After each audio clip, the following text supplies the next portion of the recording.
বাড়িতে ছিল প্রসাদী নারকেল, কি করব খুঁজে না পেয়ে ভাবলাম চলো আজকে পাটিসাপটা বানানো যাক। তো দেখো দুধটা এখন জাল করতে দিয়ে দিয়েছি, তো দুধটা একটু ঘন হয়ে গেলে দিয়ে দিলাম গ্রেট করা নারকেলটা। আর এখন দেখো গ্রেট করা নারকেলটা দিয়ে ভালো করে নেড়েচেড়ে আমার নারকেলের পুরটা হয়ে গেছে। তো এখন যে রুল ময়দা নিয়েছি তার সাথে নিয়েছি লবণ আর চিনি, তো এখন ভালো করে ব্যাটারটা বানিয়ে নিয়েছি।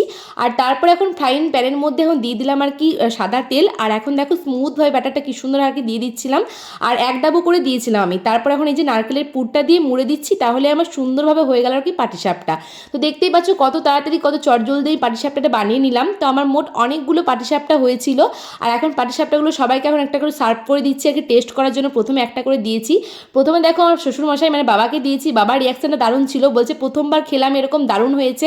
আকাশকে দিয়েছিলাম, আমার বরের রিয়াকশানটা খুব ভালো ছিল। আর আমার দাদু তো রোজ আমাদের বাড়িতে আসে, তো দাদুকে একটু টেস্ট করতে দিয়েছিলাম। তো চলো আমরা সবাই মিলে এখন পাটিসাপটা খেতে থাকি, আর তোমরা ততক্ষণ আমার চ্যানেলটাকে সাবস্ক্রাইব করে দেবে। দেখা হবে নেক্সট মিনি ব্লগে। আজকে টাটা, বাই বাই।